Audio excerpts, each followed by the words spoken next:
નમસ્કાર દર્શક મિત્રો, હું છું રૂપલ લુણીચિયા. સંપૂર્ણ ન્યૂઝમાં આપનું સ્વાગત છે. પાલનપુરના ખેવાણા ગામ નજીક ગાયો પર એસિડ એટેકની ઘટના સામે આવી છે. વારંવાર ગાય પર એસિડ એટેક કરવામાં આવતા ગાય ગંભીર રીતે ઇજાગ્રસ્ત થઈ હતી. આ સમગ્ર મામલો સામે આવતા ગૌ ભક્તોમાં રોષની લાગણી વ્યાપી છે. છેલ્લા કેટલાય દિવસથી પાલનપુરના ખેવાણા ટોલનાકા નજીક ગાય પર એસિડ એટેકની ઘટના સામે આવી રહી છે. અબોલ જીવ પર અસામાજિક તત્વો દ્વારા ગાય પર એસિડ નાખીને 8 જેટલી ગાયોને ઇજાગ્રસ્ત કરી હોવાનું સામે આવ્યું છે. વારંવાર બનતી આ ઘટનાને લઈ ગૌ પ્રેમીઓમાં રોષની લાગણી વ્યાપી છે. ગાય પર એસિડ એટેકની ઘટનાને લઈ આજે ગૌ ભક્તો મોટી સંખ્યામાં એકત્ર થયા હતા. આ ઘટનાને લઈ પાલનપુર તાલુકા પોલીસને જાણ કરી હતી. એસિડ એટેકમાં દાઝી ગયેલી ઇજાગ્રસ્ત ગાયને સારવાર માટે ઓનલાઈન પશુ સેવા કેન્દ્રમાં ટેલિફોનિક જાણ કરતા ડોક્ટરોની ટીમ ઘટના સ્થળે પહોંચી સારવાર શરૂ કરી હતી. અનેકવાર ગાય પર એસિડ છાંટવાની બનતી વારંવારની ઘટનાને લઈને ગૌ ભક્તોમાં આક્રોશ જોવા મળ્યો હતો.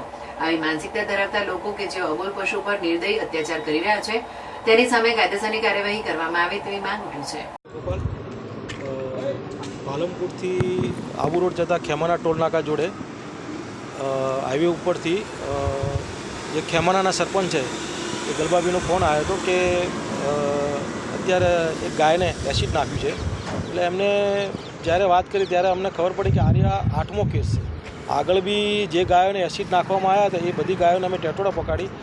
હાલ એમ કીધું કે ભાઈ તમે કોઈ પોલીસ કેસ કરો. પોલીસ કેસ કરશો તો આ વ્યક્તિ શું પકડાશે, એના સિવાય તો પકડાય નહીં. કારણ કે ડર કોનો હોય? પોલીસનો હોય. કોઈ લોકોનો ડર એ આજ સુધી કોઈને એવો નડ્યો નથી. એટલે હાલ પોલીસ કેસ કર્યો, પોલીસ આવે છે.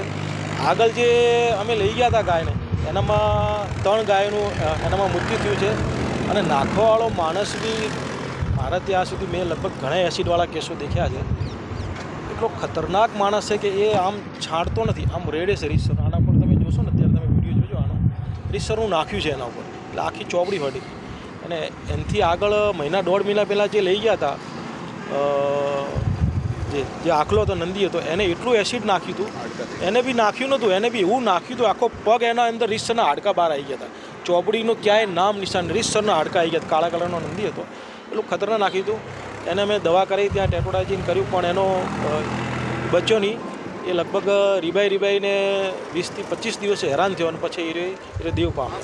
એટલે અમારી એવી ભાવના છે કે આ વ્યક્તિ જલ્દીથી જલ્દી પકડાય અને આવું હવેથી આ કૃત્ય ના કરે એવી અમારે એને બી હાથ જોડીને વિનંતી કે હવે ભાઈ આવું કૃત્ય ના કરે એવી અમારી વિનંતી.